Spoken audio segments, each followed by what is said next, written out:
Dear student, welcome to my YouTube channel. ইয়া হৈছে Lakhimpur ডিস্ট্ৰিক্টৰ HS first ইয়াৰ আৰু সেকেন্ড ইয়াৰ ছাত্ৰ-ছাত্ৰীৰ হাফ ইয়াৰলি এক্সামৰ চূড়ান্ত ৰুটিন। ইয়া হৈছে নতুন ৰুটিন এইচএস ফাৰ্ষ্ট ইয়াৰ আৰু সেকেন্ড ইয়াৰ ছাত্ৰ-ছাত্ৰীৰ কাৰণে। তোমালোকৰ এই হাফ ইয়াৰলি এক্সাম অনুষ্ঠিত হ'ব 20 নৱেম্বৰ 2025 পৰা। Morning shift HS second year ছাত্ৰ-ছাত্ৰী আছে ইংলিছ আৰু afternoon shift HS first year ছাত্ৰ-ছাত্ৰী আছে MIL অল্টাৰনেটিভ ইংলিছ। হেইদৰে 21/11/2025 Friday morning shift HS second year ছাত্ৰ-ছাত্ৰী আছে কেমিষ্ট্ৰি, বিজনেছ ষ্টাডিজ আৰু হিষ্টৰী।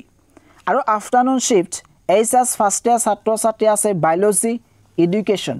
আৰু বাকিখিনি তোমালোকে চাই লোৱা। ইয়া হৈছে লখিমপুৰ ডিস্ট্ৰিক্টৰ চূড়ান্ত ৰুটিন হাফ ইয়াৰলি এক্সামৰ ৰুটিন। এই ৰুটিনখন চাই লোৱা। আৰু তোমালোকৰ পৰীক্ষা শেষ হ'ব 8 ডিচেম্বৰ 2025।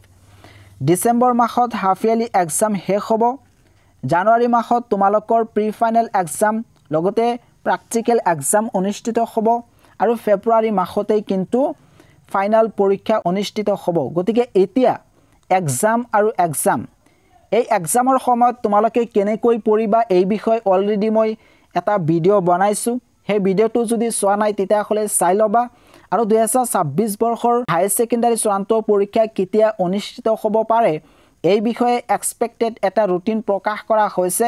সেই এক্সপেক্টেড ৰুটিনখন তোমালোকে চাই ল'বা। লিংক এইটো ভিডিঅ'ৰ ডিছক্ৰিপশ্যনত দিয়া আছে।